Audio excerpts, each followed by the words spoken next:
मेरे प्रेम स्वामी कहते हैं कि इस जीवन को जानने की जो सत्यता है यह कर्म योग से है और इस कर्म योग का प्रतिनिधित्व यह रगड़ा योग करने वाला है। यह रगड़ा योग क्या है? मेरे प्रेम स्वामी कहते हैं कि जो इस गुण धर्म की प्रकृति को रगड़ के जानने वाला है, यह ऐसा सत्य ही इस अहंकार के लिए जो इसके लिए इसमें इसका प्रधान बना हुआ है, इसका प्रतिनिधित्व करने वाला है। यह रगड़ा योग इस गुण धर्म की प्रकृति को रगड़ करके कूट पीस करके जानने वाला है। यह सत्य ही इसके लिए इस रगड़ा योग का जो यह सांसारिक प्राणी है, इस सांसारिक प्राणी के लिए इसका रगड़ा योग इस गुण धर्म की प्रकृति का इसके लिए सत्य उदय करता है कि यह क्या है, इसको जान ले। यह रगड़ा योग किस प्रकार की गति करता है, किस प्रकार का कर्म करता है।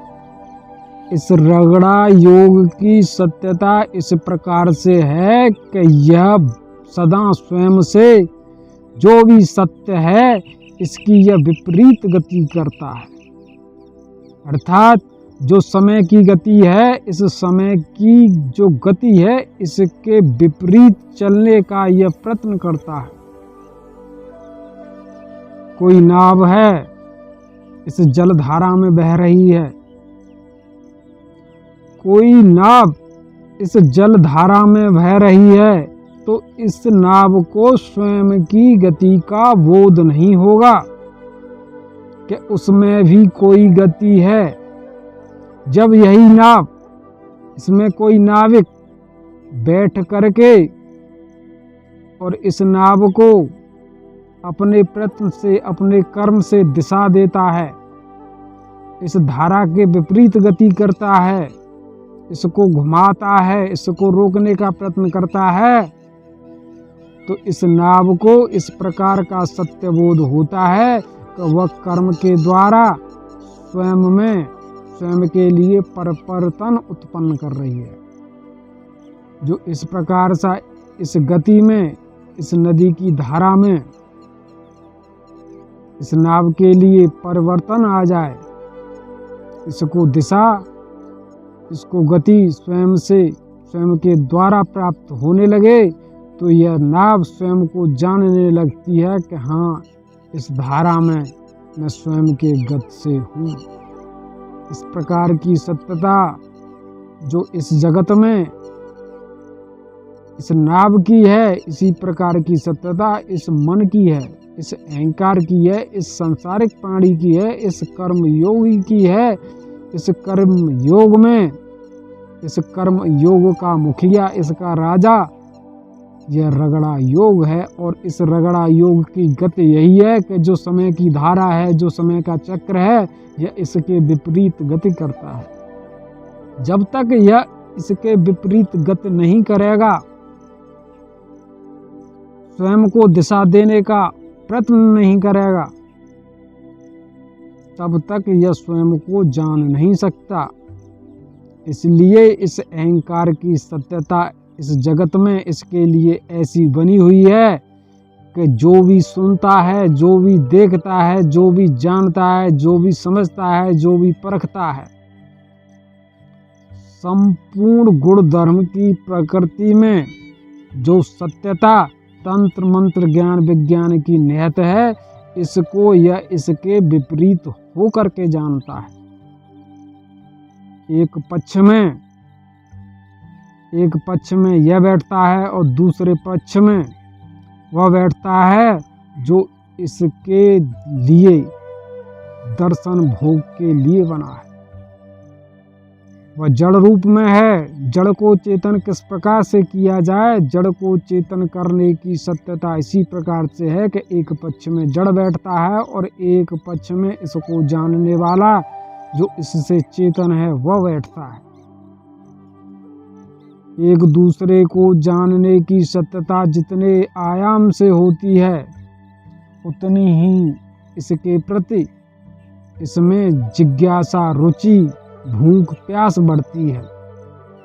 इसमें अहंकार बढ़ता है, इसमें छल बल बढ़ता है। मेरे प्रेम स्वामी कहते हैं कि इस आधार पर इस जगत की रचना है। यह जो जात, धर्म, यौन, प्राणी तत्व, वंश, कुल आदि का रूप है, इनकी रचना है कि जड़ और चेतन के मध्य जो जानने वाला है और जो जानने के लिए इसको किस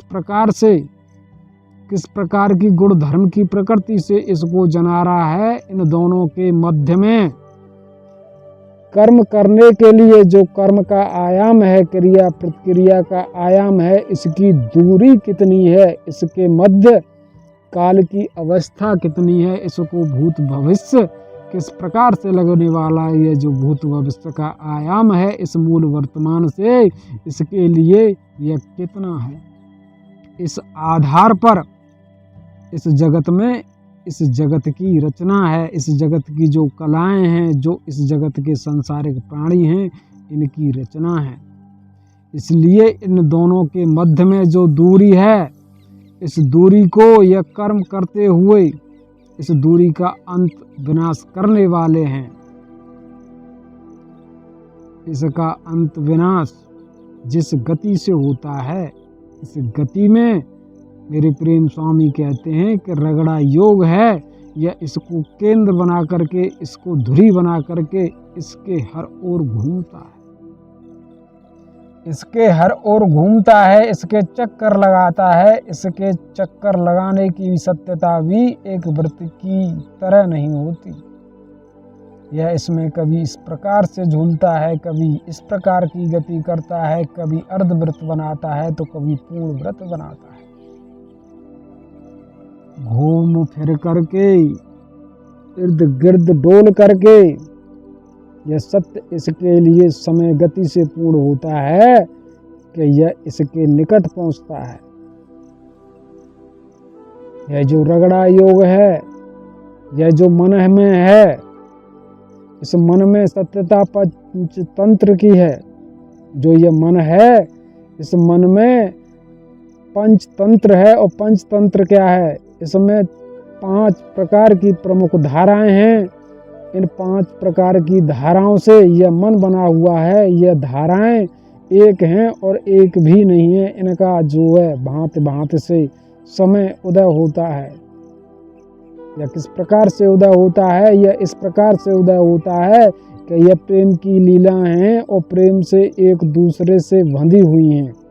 जड़ चेतन, चेतन से जड़ और जड़ से चेतन बंधा हुआ है। इसको दूर नहीं किया जा सकता। जड़ चेतन क्या है कि इस जगत में जो गुण धर्म की प्रकृति है, यह अदृश्य है, यह अज्ञात है, यह माया से उत्पन्न होती है योग के रूप में। इस प्रकार से जो उत्पन्न होता है, यह इसका कालखंड है। जो मेरे प्रेम स्वामी का एक अखंड रूप है, इस एक अखंड रूप से कोई एक समय का खंड उत्पन्न होता है, गुण धर्म की प्रकृति उत्पन्न होती है और इसी को जानने के लिए एक प्रेम आत्मा उत्पन्न होता है। इसलिए एक ओर से इस प्रेम आत्मा में अहंकार का उदय होता है और एक ओर यह जड़ प्रकृति बनी हुई है। जड़ से यह प्रेम आत्मा आकर्षित होता है और आकर्षित होकर के कर्म करते हुए इसको जानने वाला है। इस प्रकार से इस चेतना के लिए यह जो जड़ है, यह गुण धर्म की प्रकृति है और जो चेतना है, यह स्वयं इस प्रेम आत्मा की सत्यता है। इसलिए यह प्रेम आत्मा कर्म करके इस जड़ को जब तक स्वयं में ग्रहण धारण करके यह अखंड रूप से उदय हुआ, अखंड रूप को प्राप्त नहीं कर लेता, तब तक कर्म गति इन जड़ और चेतन के जो मध्य की है, यह बनी रहेगी। यह जो आयाम है दोनों के मध्य का, इसमें गति बनी रहेगी, इसमें कर्म बना रहेगा। ये जो दूरियां हैं, यह पूर्ण होती रहेंगी और जो भूत भविष्य की यात्रा है, यह उदय होती रहेगी। भूत भविष्य, मेरे प्रेम स्वामी कहते हैं, इस कथा का यह अद्भुत रहस्य है कि जो यह भूत भविष्य है, यह भूत से भविष्य में यात्रा नहीं करता, गति नहीं करता और न भविष्य भूत में प्रवेश करता है। अर्थात भूत से कोई भी सांसारिक प्राणी, कोई भी प्रेमात्मा भविष्य में नहीं जाता और भविष्य से कोई भी भूत में नहीं लौटता। यह मूल वर्तमान है, यह मूल वर्तमान है। मेरे प्रेम स्वामी कहते हैं कि इस मूल वर्तमान से ही इन दोनों का उदय एक साथ होता है। एक और शाखा भूत की बढ़ती है और एक और शाखा भविष्य की बढ़ती है। इस प्रकार से दोनों ही शाखाएं इस वर्तमान से एक ही समय में बढ़ती हैं। भूत से भविष्य नहीं है, भविष्य से भूत नहीं है। इन दोनों की सत्यता इस मूल वर्तमान से है। इन मूल वर्तमान से इन दोनों का उदय होता है और इन दोनों का उदय इससे होकर के इनका अस्त भी इसी में हो जाने वाला है। इस प्रकार से जो सांसारिक प्राणी जैसा भूत भविष्य प्राप्त करता है, सबका सब इसी में डूब जाता है। इस विषय लोक की, इस संपूर्ण जगत की सत्यता भी इसी प्रकार से है कि इस माया से इस जगत का इस प्रकार से उदय हुआ है, इसके वर्तमान से इस भूत भविष्य का उदय हुआ है। और यह भूत भविष्य जिस प्रकार से जिसका जीवन इस भूत भविष्य को लेकर के स्वयं के वर्तमान में छिप जाता है, माया का रूप हो जाता है, इसी प्रकार से इस विषय लोक का अंत हो जाता है और इस विषय लोक की सत्यता किसी प्रकार से इस जगत में नहीं रहती। मेरे प्रेम स्वामी कहते हैं कि यह सब मेरे एक अखंड प्रेम रस से उत्पन्न हुआ है। यह खंड खंड अवश्य है, परंतु इस खंड खंड की सत्यता मेरे अखंड प्रेम रस में स्वयं का सत्य को पूर्ण करने पर इसी प्रकार से डूब जाने की है और यहाँ भूत भविष्य कुछ भी शेष नहीं रहता। इस प्रकार की जो सत्यता है यह जड़ चेतन की है।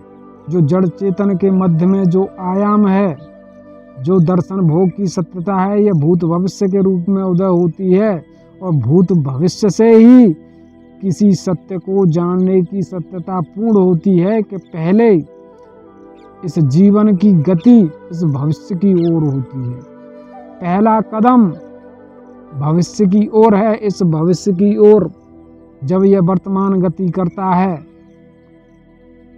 तो इस गति से ही इसमें इसके लिए भूत आ जाता है कि वह जो है कर्म करके स्वयं को जान लेता है कि मैं इस समय की यात्रा इस प्रकार से करके हूँ। इस समय की यात्रा को, इस समय की गति को मेरे प्रेम स्वामी इस अमर प्रेम कथा में कहते हैं। मेरे प्रेम स्वामी इस अमर प्रेम कथा में कहते हैं, इस धर्म कथा में कहते हैं, कोई सांसारिक प्राणी है जो सुन रहा है इस सत्य को स्वयं से भली भांति पूर्ण करके जान ले, स्वयं के तंत्र मंत्र के ज्ञान विज्ञान से जान ले, स्वयं के अहंकार से जान ले कि इस सत्य की सत्यता इस जीवन में इस प्रकार से है कि नहीं। किस प्रकार से मेरे प्रेम स्वामी की यह अमर प्रेम कथा है कि इस समय को गुण धर्म की प्रकृति से ही जाना जाता है। कोई भी सत्य इस जगत में ऐसा नहीं है जो इस समय को गुण धर्म की प्रकृति से परे जान ले। जो यह समय की धारा है, जो यह समय की गति है, इस समय की गति में जब गुण स्थापित होते हैं, इन गुणों में जो कर्म निहित है, इस कर्म को पूर्ण किया जाता है, इसका दर्शन भोग प्राप्त किया जाता है और इस दर्शन भोग को भी यह बुद्धि ग्रहण धारण करके इस अहंकार को स्वयं से उत्पन्न करती है। इसको मन बुद्धि विवेक की सत्यता प्रदान करती है। बुद्धि ही बुद्धि के रूप में इसके लिए प्रकट होती है। तब इस सांसारिक प्राणी को इस समय की गति का बोध होता है। अर्थात जब तक इस अखंड जीवन में जो यह प्रेमात्मा का एक अखंड प्रेम रस रूप है, इस अखंड एक प्रेम रस रूप में जो यह काल की धारा है, इस काल की धारा में जब तक काल खंड बन करके, योग बन करके, गुण धर्म की प्रकृति बन करके प्रकट नहीं होगा, तब तक इस समय को जाना नहीं जा सकता। समय किसी के लिए कितना भी क्यों न हो। मेरे प्रेम स्वामी इस अमर प्रेम कथा में कहते हैं कि हर प्रेम आत्मा अमर है, इसका जीवन अनंत है, अविनाशी है, इसको किसी प्रकार से नष्ट नहीं किया जा सकता, इसका विनाश नहीं किया जा सकता। परंतु सत्य इस प्रकार का भी है कि इस योग माया से परे इसको जाना भी नहीं जा सकता।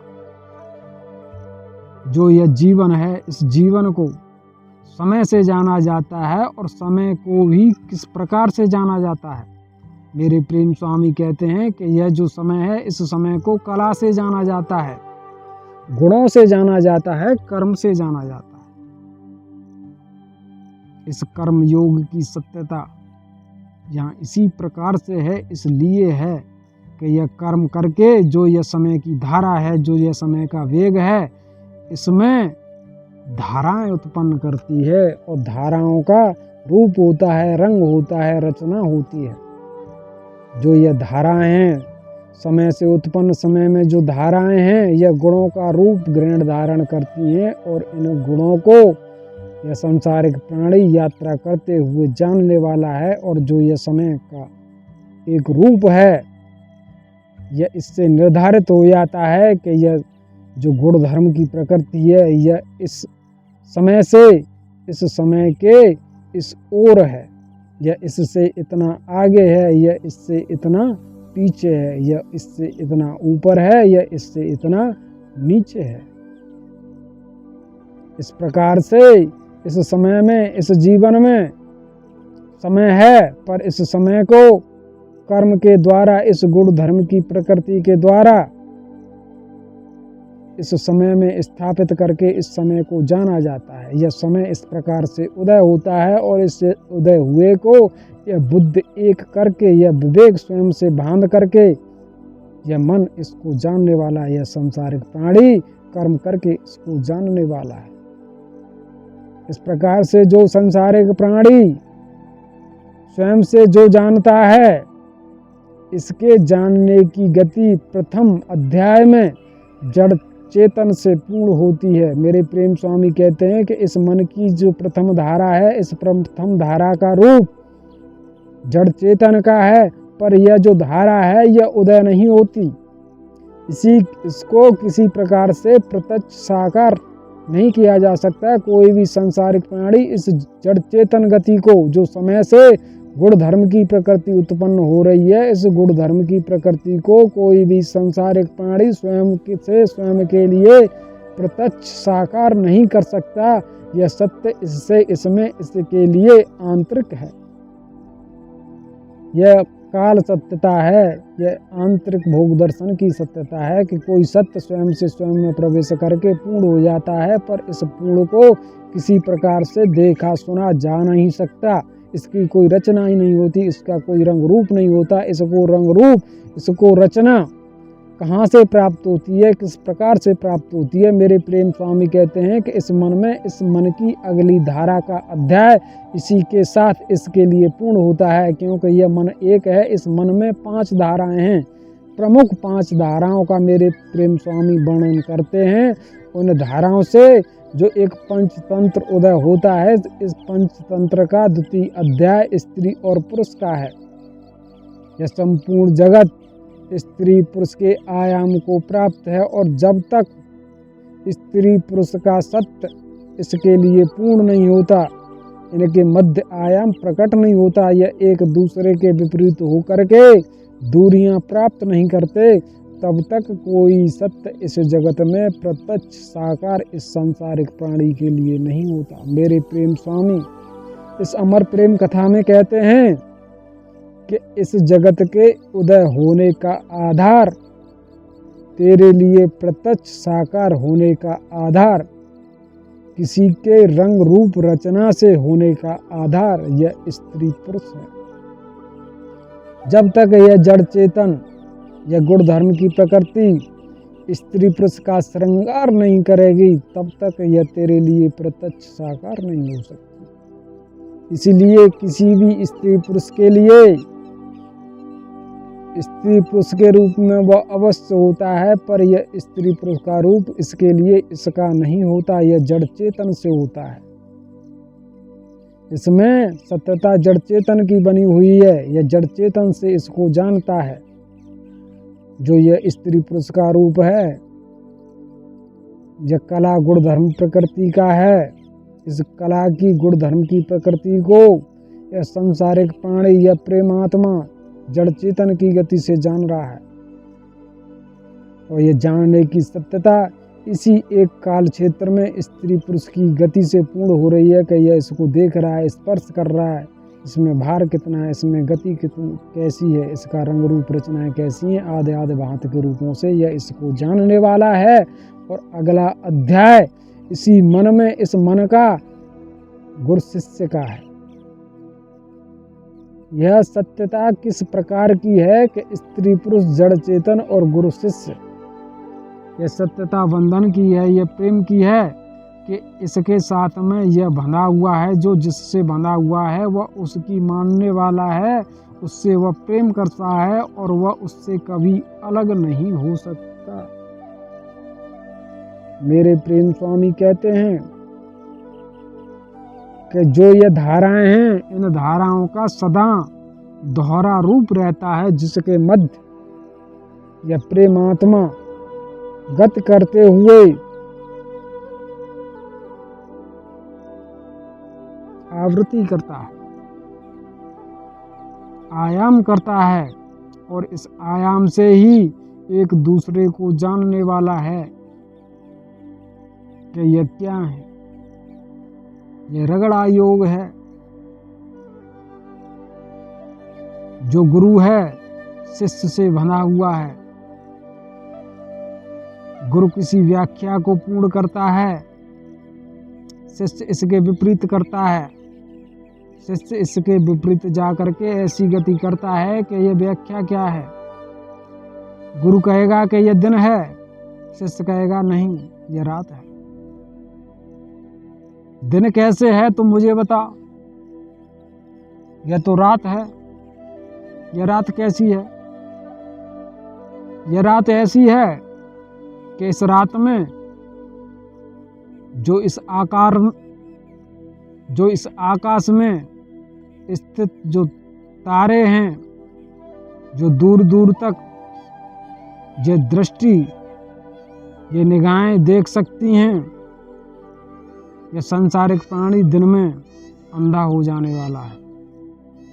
अर्थात शिष्य कहता है गुरु से कि हे गुरु, तुम जो यह दिन बता रहे हो, इसमें तो यह सांसारिक प्राणी स्वयं की आंखों से अंधा हो जाता है। क्यों कि रात्रि में यह आंखें दूर दूर तक देख सकती हैं, इस आकाश में जो चंदा तारे हैं उनको देख सकती हैं, और दिन में इन सब का अंत हो जाता है। इसलिए यह सांसारिक प्राणी दिन में तो अंधा हो जाता है। इसलिए यह दिन कहाँ है, यह तो रात्रि है।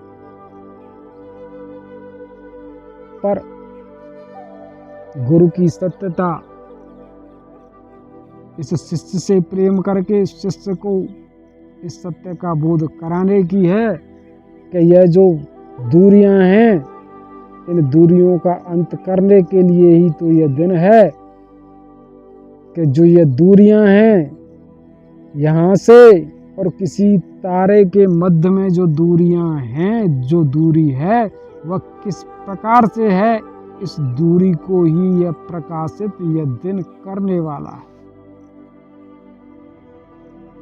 जो यह 1,00,000 प्रकाश वर्ष की यात्रा है, जो दूरी है, इसको किस प्रकार से जाना जाए, इसके प्रति अंधकार है, अज्ञान है। इस अज्ञान का किस प्रकार से विनाश किया जाए, यह दूरी किस प्रकार से है। मेरे प्रेम स्वामी इस अमर प्रेम कथा में कहते हैं, मेरे प्रेम स्वामी इस अमर प्रेम कथा में कहते हैं कि यहाँ दूरियां तो अवश्य हैं, इस प्रेम के मध्य दूरियां तो अवश्य हैं, पर कोई भी सांसारिक प्राणी इन प्रेम दूरियों को स्वयं से जान नहीं सकता कि तेरे मेरे मध्य ये प्रेम की दूरियां कितनी हैं, कैसी हैं, किस किस प्रकार की हैं, इनका रंग क्या है, इनका रूप क्या है, इनकी रचना कैसी है। यह जो शिष्य है गुरु से प्रेम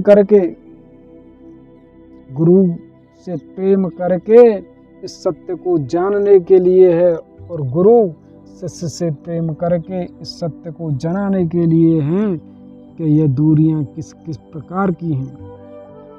इन दूरियों को मेरे गुरु शिष्य से प्रेम करके इसको जनाने वाले हैं कि यह दूरियां इस प्रकार से हैं, और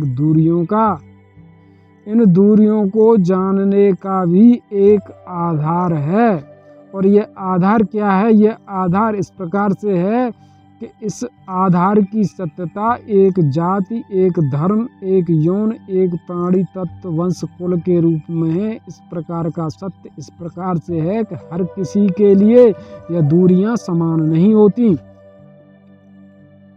जो यह योग माया का एक कालखंड है, इसमें किसी का स्वाद लेने पर इसकी जिज्ञासा का जिस प्रकार से अंत होता है, जिस प्रकार से विनाश होता है, और यह सांसारिक प्राणी स्वयं में फिर इस प्रकार से नहीं रहता, इसका अहंकार गिर जाता है।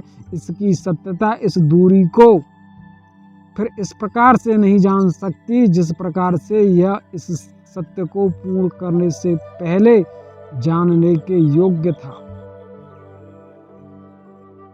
इस जिज्ञासा का, इस रुचि का हर क्षण रूप बदलता रहता है। इस रूप बदलती दुनिया को कोई भी सांसारिक प्राणी स्वयं से स्वयं के वश में नहीं कर सकता। इस जगत की जो गति है, इसको स्वयं के लिए यह स्थिर बनाए नहीं रह सकता। यह घूमता रहता है, और इसके कर्म करके घूमते रहने की जो गति है, यह गति इसकी जिज्ञासा, इसकी रुचि का विनाश करती है। और जो सांसारिक प्राणी जितना कर्म करता है, उसकी जिज्ञासा, उसकी रुचि का उतनी ही तीव्र गति से विनाश होता है। मेरे स्वयं प्रेम स्वामी की अमर प्रेम कथा का एक यह ऐसा अद्भुत रहस्य है कि यहाँ इस रहस्य की सत्यता निर्गुण सत्य को प्रधानता प्रदान करती है। निर्गुणता को प्रधानता प्रदान करने का सत्य क्या है? यहाँ सत्य यही है कि जो सांसारिक प्राणी इस कर्म में कर्म करते हुए निर्गुण हो जाए, उसके लिए यह जगत, इसका जीवन स्थिर शांत हो जाने वाला है। इस जीवन के स्थिर शांत हो जाने का अर्थ क्या है? मेरे प्रेम स्वामी इस अमर प्रेम कथा में कहते हैं कि जो कर्म करते हुए कर्म में निर्गुण हो जाए, उसके लिए इसका यह जीवन जैसा है वैसा का वैसा बना रहता है। इसका विनाश नहीं होता, इसकी जिज्ञासा, इसकी रुचि का विनाश नहीं होता। इसलिए यह प्रेम आत्मा स्वयं से स्वयं में स्वयं के सत्य को प्राप्त करके, अर्थात निर्गुण हो करके सदा इस जीवन में चेतन बना रहता है, और इस जीवन का इसके लिए कभी अंत विनाश नहीं होता। जहाँ इस जीवन को जीने वाली प्रेम आत्मा को निर्गुणता प्राप्त हो जाए, वहाँ इस प्रेम आत्मा के लिए यह जीवन है। पर यह जीवन जो प्रकृति के रूप में या कलाओं के रूप में है, स्वयं का दर्शन भोग देने के लिए ठहर जाने वाला है, रुक जाने वाला है। यह गुण धर्म की प्रकृति स्वयं का श्रृंगार करके, स्वयं के रूप को प्रकट करके इसको केंद्रित कर लेती है, इसके हर ओर फैल जाती है, इसके लिए हर ओर फैल जाती है। जिस प्रकार से एक गेंद होती है, इस गेंद का एक केंद्र होता है, इस केंद्र में प्रेमात्मा को स्थापित करके स्वयं के श्रृंगार से यह प्रकृति इसके हर ओर फैल जाती है। और यह क्या है? इसको स्वयं का सत्य बोध कराती है कि मैं इस प्रकार से हूँ। यह सत्यता जो इस प्रकार की है, मेरे प्रेम स्वामी कहते हैं कि जो 5वां अध्याय है आत्मा और परमात्मा का, जो सांसारिक प्राणी कर्म करके, जो तृतीय अध्याय है गुरु और शिष्य का, यह कर्म करके इस सत्य को पूर्ण करने के लिए है। परंतु जो 5वां अध्याय है, जहाँ कर्म करके किसी चीज को जाना समझा न जा सके, गुरु जनाने में और शिष्य जानने में असमर्थ हो जाए, जहाँ किसी सत्य की सत्यता को पूर्ण नहीं किया जा सके, यह कर्मयोग आत्म और परमात्मा गति को प्राप्त नहीं होता, क्योंकि इसमें कर्म करके किसी सत्य को जानने का अहंकार बना हुआ है। जहाँ यह संसारिक प्राणी कर्म करके जान रहा है, सत्य को असत्य और असत्य को सत्य करके जान रहा है, यहाँ सत्यता गुरु और शिष्य की बनी रहती है। और जहाँ सत्यता इसी सत्य को जान करके ऐसे सत्य को जानने के लिए प्रेम से हो जाए, स्थिर शांत होकर के हो जाए, निर्गुण करके हो जाए, वहाँ इसी सत्य को गति 5वें अध्याय की लगती है। और यह 5वां अध्याय आत्मा परमात्मा के रूप में होता है। मेरे प्रेम स्वामी कहते हैं कि अमर प्रेम कथा है, यह अमर प्रेम धर्म कथा है। इस अमर प्रेम धर्म कथा में इस समय को किस प्रकार से जानना जाए, इस प्रकार की सत्यता, इस जात धर्म के जो यह संसारिक प्राणी को रंग रूप रचना आदि का रूप प्राप्त हुआ है, इस रूप को आधार बना करके है कि यह किस प्रकार के योग माया रूप से है। यह योग माया रूप ही इन दूरियों को बयां करता है, इन दूरियों को इसके लिए सिद्ध करता है। किसी संसारिक प्राणी के लिए यह दूरी 1 कदम की होती है, तो किसी के लिए इस दूरी में किसी का जीवन बीत जाता है। कोई किसी दूरी को क्षण मात्र में पूर्ण कर लेता है, तो किसी का इस दूरी को पूर्ण करने में जीवन बीत जाता है। यह जो सत्यता है, यह इस प्रकार से है कि जो संसारिक प्राणी जिस प्रकार का रूप ग्रहण धारण करके उत्पन्न हुआ है, उदय हुआ है, इसका जो उदय हुआ रूप है, यह इस रूप के आधार पर इस समय की जो दूरी है, इसकी गति करके इसको जानने वाला है कि इस समय की धारा में इसके लिए गुणों के रूप में जो गुण स्थापित हैं, इनका यह दर्शन भोग करके किस प्रकार से इनको जानेगा और इस समय को स्वयं के लिए निर्धारित करेगा कि यह दूरियां इस प्रकार से हैं।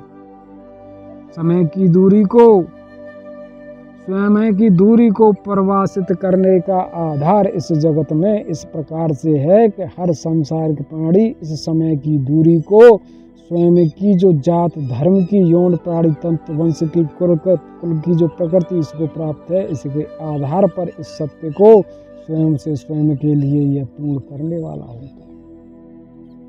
यह संपूर्ण सत्य किस प्रकार से पूर्ण होता है, मेरे प्रेम स्वामी कहते हैं इस अमर प्रेम कथा में कि यह जो रगड़ा योग है, यह इससे पूर्ण होता है कि यह समय के धारा में निर्गुण होकर के समय की यात्रा करता है और इसी समय की यात्रा करते हुए यह गुणों वाला हो जाता है, यह गुणों से हो जाता है और समय में समय के मध्य स्वयं से ऐसी गति करता है कि इस समय में स्वयं को जानता है।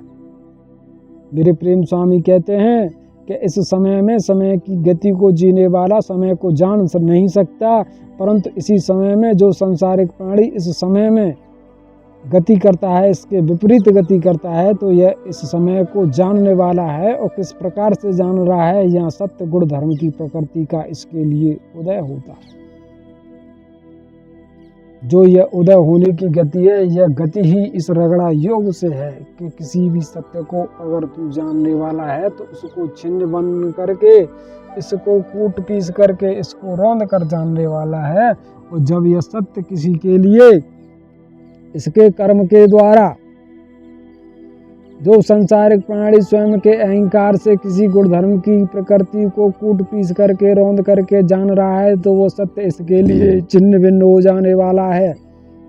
यह इसका जीवन है, इस जीवन से यह इस सत्य को पूर्ण करता है, तो यह इसका विनाश नहीं कर रहा, स्वयं के जीवन का विनाश कर रहा है। कूट पीस कर रौंदने पर इसके जीवन का भी विनाश हो रहा है और इस जीवन का अंत हो जाने पर मेरे प्रेम स्वामी कहते हैं कि अब पछताए हो तो क्या, जब चिड़िया चुग गई खेत। जब किसी सत्य को इस जीवन से जाना जाता है, तो यह जो जानने की प्रक्रिया है, इसमें इस जीवन का अंत विनाश हो जाता है। और जब किसी को जान लेता है और जान करके उस सत्य की प्राप्ति करता है कि यह ऐसा है, मैं इसको जान करके हूँ और अब मैं जान करके इसका स्वामी हूँ। अब ऐसा जान लेने पर, इस सत्य को प्राप्त कर लेने पर, उस सत्य की सत्यता जिसको यह जान करके फिर इसके लिए शेष नहीं रहती, इसके लिए अंत विनाश हो जाता। इस जीवन को, इस कुमार यौवन में, इस बाल्य अवस्था में, इसके लिए जो यह जीवन है, इस जीवन को यह कूट पीस करके रौंद करके जानने वाला है। और जब यह इस जीवन को जानता है तो इस जीवन का ही इसके लिए विनाश हो जाता है, अंत हो जाता है, और यह जीवन इसके लिए फिर इस प्रकार से शेष नहीं रहता। और जो इस जीवन को पा करके, इस जीवन को जान करके है, वो भले ही ऐसा जान ले कि मैं योग्य हूँ, मैं ज्ञानी हूँ, मैं विद्वान हूँ, परंतु इसके लिए इस जीवन का इसके द्वारा ही विनाश हो चुका है, विनाश हो चला है। अब इसको जानने से कोई फायदा नहीं, यह इसके लिए व्यर्थ हो चुका है। व्यर्थ होने का, इसके अंत विनाश होने की सत्यता किस प्रकार से है? यह इस प्रकार से है कि यह जिसको जान करके है, जिसको कूट पीस करके है, वह स्वयं के सत्य से अब इसके लिए स्वयं का दर्शन भोग देने के लिए शेष नहीं है। इसके प्रति जो जिज्ञासा थी, जो रुचि थी, जो जीवन था, वह इसको छोड़ करके जा चुका है। अब भले ही तुम इसे जान करके हो, समझ करके हो, पर अब तुम्हारे लिए वह नहीं है जो पूर्व में था। इसलिए यह रगड़ा योग है, जिसको भी जानता है उसका यह अंत विनाश करता है। इसको फूंक पर जाकर करके इसका विनाश कर देता है। तुमने जान लिया भी तो क्या जान लिया? किसी सत्य को पूर्ण कर भी लिया तो क्या पूर्ण कर लिया? इसको आपने जला करके, कूट पीस करके इसको राख कर दिया। अब ये आपके लिए शेष नहीं है। चिड़िया इस खेत को चुंग करके जा चुकी हैं। अब इसको रखाने पर आपको कोई फल प्राप्त होने वाला नहीं है। मेरे प्रेम स्वामी कहते हैं इस अमर प्रेम कथा में कि जहाँ जो ये प्रेम बंधन है, इस प्रेम बंधन का 4th अध्याय योग माया का है कि इस माया से इस संपूर्ण जीवन का उदय होता है। और उदय होकर के इस प्रकार से यह रगड़ा योग रगड़ करके, कूट पीस करके इस गुण धर्म की प्रकृति को जानता है। और कूट पीस करके जहाँ इसमें जो कर्म करने की सत्यता है, कर्म करने का अहंकार है, यह जल करके सूख करके यहाँ यह राख हो जाए, तो जहाँ जिससे उत्पन्न होता है यह उसी में, उस स्थान में जो इस माया का रूप है, जो यह जो समय की यात्रा है, जो समय की दूरी है, इसको जान करके, इस पूर्ण करके इसी माया में इसका विलय हो जाता है, यह इसमें प्रवेश कर जाता है। इस प्रकार से जो योग माया की सत्यता है, यह इस प्रकार से है कि इस संपूर्ण जगत को उदय करके, इस प्रकार का आयाम प्रदान करके, इसको भांत भांत के रूपों में प्रकट करके, जो यह गुण धर्म की प्रकृति के भांत भांत के रूप में इनको प्रकट करके यह स्वयं से स्वयं के वश में इनको कर लेती है। काल से इस संपूर्ण जगत का उदय हुआ है और इसी सूक्ष्म काल में इस जीवन का, इस गुण धर्म की प्रकृति का प्रवेश करके अंत हो जाता है। यह प्रेमात्मा कहाँ से आया?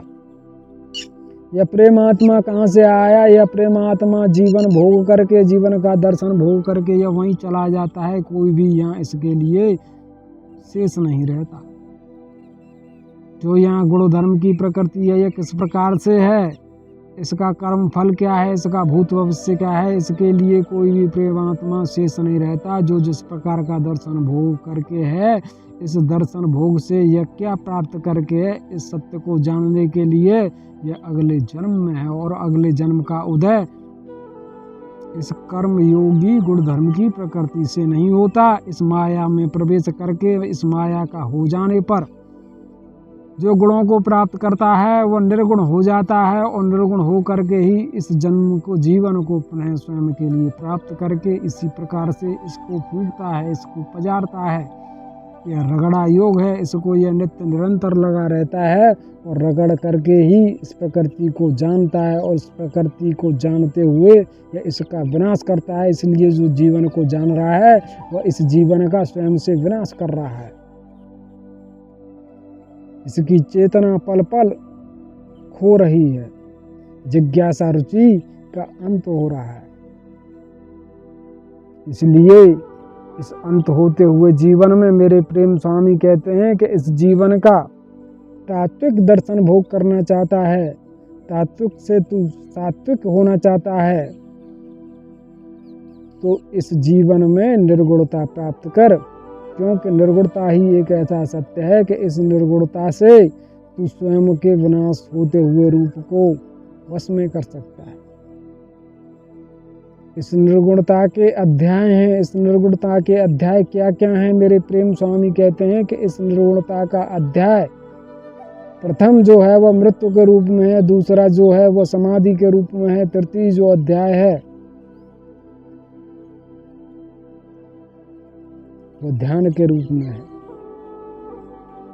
ध्यान क्यों आवश्यक है? ध्यान इसलिए आवश्यक है कि जो संसारिक प्राणी इस कर्मयोगी जीवन में,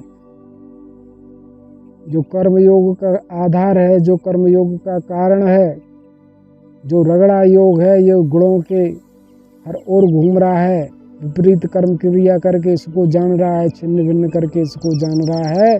इसको जानने की सत्यता जिस गुरु और शिष्य धारा से बनी हुई है, इसी गुरु धारा शिष्य में अगर प्रेम प्रकट करना है तो इसको निर्गुण होना पड़ेगा, इस धारा को इसे छोड़ना पड़ेगा, और जब इसको छोड़ेगा तभी इसको आत्म परमात्म गति प्राप्त होगी।